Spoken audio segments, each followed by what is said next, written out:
I usually bring up Blue Eyes Chaos Max Dragon when I want to look at a card that looks good on paper to a lot of casual players, but isn't good in the competitive scene. And part of the reason that I think Blue Eyes Chaos Max Dragon has this reputation of being such a big piece of casual bait, if that even exists, is because Blue Eyes Chaos Max Dragon is a perfect example of a card that looks really good if you only consider its impact while it's on the board. What I mean by that is that if you skip the entire deck that you have to put it in, if you skip the summoning condition, and you only look at what it is when it's on the field, then yeah, of course it's going to look good. And I think another set of monsters that is probably an even better example of this is the Egyptian Gods. Now, these cards are iconic. They obviously appeared in the original Yu-Gi-Oh! Anime a ton, not only played by the hero, but also the villain, and they're not competitively viable. They basically never have been outside of Obelisk, making some fringe tops at regionals way back in the day. I'll talk about those in this video, but I wanted to make a video talking about why people don't play the God cards in any sort of competitive or rogue sense, because I think that a lot of the same philosophies that Chaos Max has and that the God cards have can actually be applied to pretty much any sort of general deck building skills, and I think that's cool. I think when we can kind of look at these iconic monsters that have crazy effects potentially and huge attack points, and then sort of compare why those cards aren't good to sort of modern day cards or even other boss monsters from when they were around, I think we can learn a lot. So let's start off by taking a look at Obelisk, because it's by far the best one. So the first thing you have to know about the Egyptian Gods is that they all have the same sort of normal summoning effect. So first off, they require 3 tributes to normal summon them. You can't set them. And then this card's normal summon can't be negated. So they all have that effect. They also all have the when normal summon, cards and effects cannot be activated. So those are all good things except for the 3 tributes. Obviously 3 tributes is not good. Some of the best cards in the game can have 1 or 2 tributes, but you would have to have a really insane payoff for 3 monsters to be tributed, because 3 monsters being tributed means that anytime you summon a God card, you are taking a straight -3 in card advantage. And I know that to casual players, card advantage simply doesn't matter to them, but look at it this way. Say you're going first, you have 5 cards, and you have 3 cards that let you special summon them to your side of the field. Let's say it's like Gillosaurus or something. So you have a way to put 3 monsters on the board on the very first turn, and now you have Obelisk and 1 other card in hand. From there, you normal summon the Obelisk, tributing the 3 monsters, and end your turn. You've now lost 3 cards without your opponent even doing anything. So at this point, if your opponent gets rid of the Obelisk, which they very easily can, not only with newer cards like Kaijus, but also older cards like Dark Hole and Mirror Force, if they get rid of the Obelisk, you're now looking at a 1-card hand to your opponent's 5-card hand, and that's obviously not going to put you in a very good spot. Now, I mentioned Obelisk can be taken out by Dark Hole and Mirror Force, and that's because it does have a sort of neat protection effect, especially for when it originally came out as a playable card. So Obelisk can't be targeted by spells, traps, or card effects. That's kind of cool, and that's part of the reason that it actually saw play. So it saw play in a Frog deck. Frogs are very good at putting out tribute material, so that's not super surprising. It also randomly saw play in a Dragon Ruler deck or 2, just because Dragon Rulers didn't have a lot of non-targeting removal, so you could summon Obelisk and sort of win some games there. Neither of those picks were super popular. They just saw like a top or 2, but it is worth noting that Obelisk did see play because of that bonus effect. Also, once per turn, during the end phase, if this card was special summoned, send it to the graveyard. So Obelisk and Slifer both have that sort of drawback. It's to prevent use from special summoning these cards with stuff like Call the Haunted or Monster Reborn and just winning the game. I don't think that requirement or that restriction is necessary to make these cards not too overpowered. I don't think they'd be too broken if they actually could stay around, but it's worth noting that they do have that, so you can't really try to cheese them out. And if you do try to special summon them, you'll have to keep special summoning them every single turn with a different card effect, which is kind of annoying. Also, you can tribute 2 monsters to destroy all monsters your opponent controls. This card cannot declare an attack the turn this effect is activated. That effect is just terrible. I mean, it's laughable at best. It's basically a worse Lightning Vortex, because like the whole point of Obelisk is that it's doing a bunch of damage at 4,000 attack. So that's really bad. But Obelisk isn't the worst of the bunch. So if we move on to Slifer, Slifer has all these same normal summon effects, but it has no attack points unless you have cards in your hand. So Slifer gains 1,000 attack and defense for each card in your hand.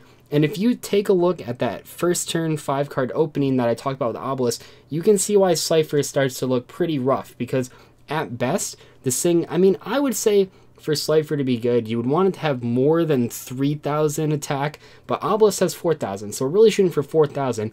And in many cases, even the decks that are playing Slifer like casually are going to be hard pressed to somehow summon 3 pieces of tribute fodder and have Slifer in hand and have 4 other cards in their hand. It's just not going to happen. Slifer's other effect is sort of control oriented, so when a monster is normal or special summon, it loses 2,000 attack, and if the attack goes to 0 by that effect, it's destroyed. I think that's pretty cool. I think it's kind of misplaced. I would have much rather seen Obelisk have that effect, because Slifer is more of just like an OTK all-in sort of card, but when Obelisk was played, it was played in sort of control decks. It was supposed to control the board until your opponent eventually found a way to out it. So I think that effect on Obelisk would have almost made Obelisk playable, although we'll never truly know because they're on 2 different cards. But Slifer is sort of in the middle here. It's not the worst card, it's not the best card. The truly worst one is the Winged Dragon of Ra. So the Winged Dragon of Ra has all these regular effects. However, it can't be special summoned at all. That's worth noting, except that you probably wouldn't want to special summon this thing anyway. The only time that Ra has attack, it's not based on cards in your hand, but when it's normal summoned, you pay life points so you only have 100 left, and then it gains the attack that you paid. That's not that good. Other than just one-shotting your opponent, this card is almost always just going to lose you the game. It's extremely risky, not to mention that when you use that effect, you're just leaving yourself open to, as long as your opponent can somehow do 100 damage to you, even if they have a copy of Sparks, they can kill you, and that's really rough. But also, the Winged Dragon of Ra is just really off balance. Its second effect requires you to have lots of life points. I mean, its second effect is you can pay 1,000 life points and target 1 monster in the field, destroy that target. Now, that's not a once per turn effect, but you have to pay all your life points to summon this thing in the first place, so it doesn't make any sense. I don't know. Once again, I don't know why that effect isn't on like Slifer instead, because that would at least sort of make sense. But you can see here, I mean, I guess, okay, I understand the casual argument. The casual argument is, okay, Dzeeff, I'm going to summon 3 monsters. I'm going to tribute them all for Ra. It's going to be 7,900 attack points, and then I'm going to use the rest of the cards in my hand to increase my life points back to 8,000. Flawless combo. The problem is that the decks, or the people that are going to be playing Winged Dragon of Ra, are going to be playing the jankiest decks possible, so it's never going to happen. And also, you're talking about like an 11-card combo to basically do what Obelisk does, just slightly better. It's just absolutely crazy. A Winged Dragon of Ra is just utterly terrible. I just can't believe this card is so bad. And the fact that it has like one effect that spends all your life points and one effect that wants you to have a ton of life points is just really dumb card design. So at the end of the day, all these cards sort of have a really bad return on investment. You're losing 3 cards to summon these, and they don't do anything when they hit the board.